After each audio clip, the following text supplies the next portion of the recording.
Look at these two garden beds. Same soil, same seeds, same water, same sunlight. But one of them produced nearly 4 times more food than the other. And the only difference, the only thing I changed, is the pattern I planted them in. Not the fertilizer. Not some fancy soil amendment. Just the pattern, the shape, the geometry of how seeds go into the ground. And when you see how simple this is, you're going to be frustrated that nobody told you sooner. I know I was, because I wasted years doing it the wrong way. The way everybody teaches you, the way every gardening book, every seed packet, every extension office tells you to do it. Neat little rows, straight lines, even spacing. And it turns out, that method was never designed to give you the most food. It was designed for something else entirely. But I'm getting ahead of myself. 3 years ago, I was doing exactly what most of you are probably doing right now. I had my raised beds, my nice, tidy rows of lettuce, my tomatoes staked in a perfect line, my carrots planted like little soldiers. And honestly, I was proud of how clean it looked. It looked like a real garden, like something out of a magazine. But here's the thing nobody tells you about magazine gardens. They're optimized for photographs, not for harvest. I was pulling maybe 40 pounds of food out of a 4x8 raised bed over a full season. And I thought that was decent. I really did. Then my neighbor Carol, she's been gardening since before I was born. She walked over one afternoon, looked at my beds, and said something that stuck with me. She said, "You're gardening like a farmer with 100 acres, but you've got 64 square feet. Why are you leaving room for a tractor that doesn't exist?" I laughed it off at first, but that night I started researching, and what I found, it changed everything about how I grow food. Last season, on that same 4x8 bed, same soil, same amendments, same varieties, I pulled out over 160 pounds of food. Same space, same effort, completely different result. The only thing I changed was the pattern. Here's what nobody talks about when they teach you to plant in rows. You're gardening for a tractor, not for yield. Row planting was invented for mechanized agriculture. Think about that for a second.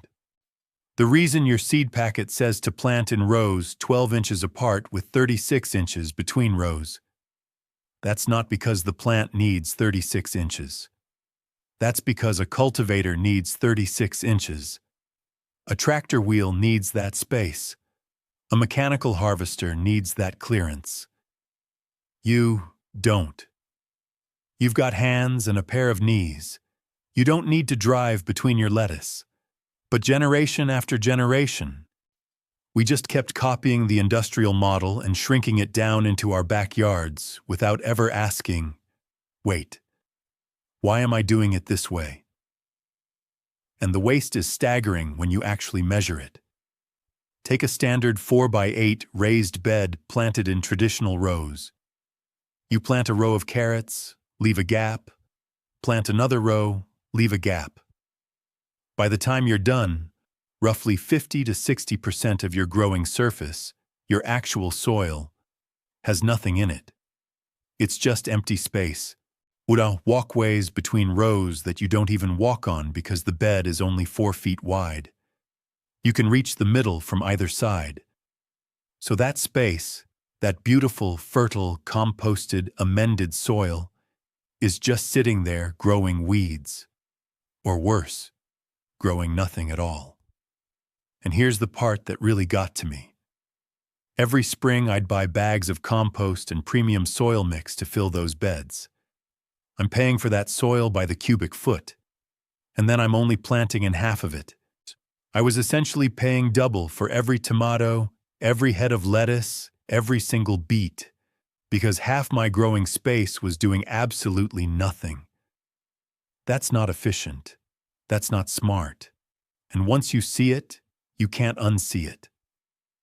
The rows start to look like empty highways running through your garden with a little bit of food on either side. The method I switched to isn't new. It's actually ancient, and it goes by a few names. Some people call it triangular spacing. Some call it hexagonal planting. Some call it offset grid planting. I just call it offset triangular spacing because that's exactly what it is. And once you understand the concept, you'll never look at a garden bed the same way. Instead of planting in straight parallel rows, you stagger every other row so that each plant sits in the gap between the two plants in the row before it. Picture a triangle. 3 dots. Each plant has equal distance to every neighbor around it. Not just the ones beside it, but the ones in front and behind too. It forms a pattern like a honeycomb. And that's not an accident, because honeycombs are nature's most space-efficient structure. Bees figured this out millions of years ago. This pattern eliminates wasted space, almost completely. Instead of 50 to 60% coverage, you get 90 to 95% coverage of your bed. Same plants, and same spacing requirements. You're not cramming things closer together, and this is important. You're not reducing the distance each plant needs. You're just eliminating the dead space that row planting creates for no reason. The science behind it is straightforward. In a square grid, which is what rows create, you get a fixed number of plants per square foot. In a triangular offset grid, same minimum distance between plants, you fit about 15 to 20% more plants in the same area. But, and this is the part that surprised me, the yield increase isn't just 15 to 20%. In my experience, it's been closer to 300 to 400%. And the reason is something called the living mulch effect, which I'll get into during the demonstration. Let me walk you through exactly how I set this up, because the spacing matters, and getting it right is the difference between a productive bed and a crowded mess. You'll need a tape measure, some string, a handful of small sticks or markers, and about 20 minutes per bed. That's it.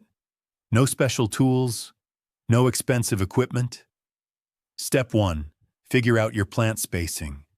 This is the most important number, and it's different for every crop. For lettuce, it's about 6 inches. For tomatoes, 18 inches. For carrots, 2 to 3 inches. For peppers, 12 inches. Use whatever spacing your seed packet recommends as the in-row distance, not the between-row distance. That in-row number is the actual space the plant needs. The between-row number is the tractor number. Ignore it. Step 2. Lay your first row across the width of your bed. So if you've got a 4-foot wide bed, you're planting across the short dimension. Use your spacing distance. For lettuce at 6 inches, you'd place your first plant 3 inches from the edge, then every 6 inches after that. You'll fit about 7 plants across. Step 3. Here's where the magic happens. Your second row doesn't start directly behind the first. It offsets by half your spacing distance. So if your spacing is 6 inches, the second row starts 3 inches to the side.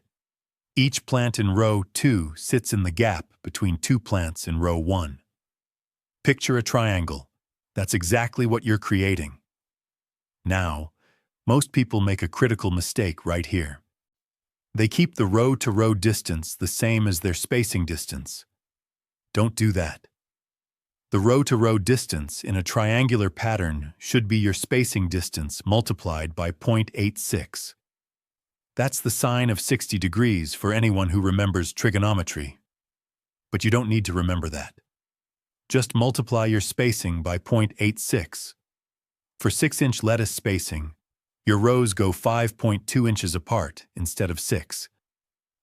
That's where the extra density comes from. Step 4. Keep alternating. Row 3 mirrors, row 1, row 4 mirrors, row 2. Back and forth, all the way down the bed. Every plant ends up equidistant from all its neighbors in every direction. Here's a trick I learned that makes this way faster. Take a piece of cardboard and cut a planting template. For 6-inch lettuce spacing, cut a triangle with 6-inch sides. Poke a hole at each corner. Lay it down. Mark your 3 holes. Slide it forward. Mark again. You can plant an entire bed in 10 minutes flat with one of these templates. Step 5. Once everything's planted and starts growing, watch what happens around week 3 or 4. The leaves begin to touch. They form, and this is the key, a continuous canopy over the soil. This is the living mulch effect I mentioned. The soil underneath stays cool. It stays moist. Weed seeds don't get sunlight, so they don't germinate. You water less. You weed less. And the microclimate under that canopy, it's more humid, more stable, more hospitable to soil biology. The worms love it. The beneficial bacteria thrive. Your soil gets better, not worse, as the season goes on. Step 6. For crops like tomatoes and peppers that get tall, you use the same offset pattern but with wider spacing. 18 inches for tomatoes, offset by 9 inches on alternating rows, with rows about 15.5 inches apart. You'll fit roughly 40% more tomato plants in the same bed. And because they're equidistant, air circulation is actually better than in rows, which means less disease pressure. I had almost no blight last year. First time in a decade. One thing to watch for, and I want to be upfront about this. Some crops don't love this method. Anything you need to run a trellis through, like pole beans or peas on a straight support, rows still make more sense. But bush beans absolutely use the triangular pattern. Same with anything that doesn't need vertical support. Squash and sprawling crops, you'd use a much wider offset pattern, but the principle still works. And if you're gardening in containers, this works there too. A 12-inch pot with lettuce, instead of 1 plant in the center, you offset 3 plants in a triangle, each 4 inches from the center. Triple the output from the same container. After my first full season using this pattern across my entire garden, I sat down and actually weighed everything I harvested. And the numbers were, honestly, hard to believe. My 4x8 lettuce bed that used to give me about 30 heads of lettuce per planting, I pulled 114. Same variety, same soil, same water schedule. My carrot bed. I went from maybe 200 carrots to over 700. The tomato bed. I went from 12 plants producing roughly 80 pounds to 17 plants producing over 200 pounds. Same bed, same dimensions, same everything, except the pattern. And here's what surprised me most. The quality didn't drop. In fact, it went up. Because that living canopy kept the soil consistently moist, I had fewer split tomatoes, less blossom end rot. The lettuce was less bitter because it wasn't stressed by heat reflecting off bare soil. The carrots were straighter because the soil stayed loose and cool. Now, let's talk about money. I used to spend around $40 per bed per season on mulch alone, just to cover all that empty soil between my rows. With the triangular pattern, I don't buy mulch anymore. The plants are the mulch. I cut my watering by roughly 1/3 because the soil doesn't dry out as fast. And I'm getting 3 to 4 times the food from every square foot I've already paid to build and fill with soil. I estimated that this one change, free by the way, it costs absolutely nothing, Saved me about $300 last season, and it gave me roughly 400 extra pounds of food. From the same garden, the same space, the same work. Here's what I want you to do, and I mean this week, not someday. Pick one bed, just one. Your smallest one is fine, and plant it using the offset triangular pattern. Use the .86 multiplier for row spacing. Make a cardboard template if it helps. Plant the same crop you'd normally plant, so you can compare it against your row-planted beds. And then, watch. Watch what happens at week 3 when that canopy closes. Watch what happens to your weeding time. Watch what happens at harvest. Tell me in the comments what you planted and what spacing you used. I want to hear about your results, especially if you're growing something I haven't tried this pattern with yet. Because that's how we all learn, by testing and sharing. If you want to go deeper on maximizing small space production, I've covered intensive composting methods and vertical growing systems that pair perfectly with this approach. And if you're just getting started with raised beds, I've got a guide on building them for under $50 that'll give you the foundation to try this right away. This is the kind of knowledge that changes how you think about your garden permanently. You don't need more space. You don't need more money. You don't need better soil or fancier tools. You just need a better pattern. And now, you've got one.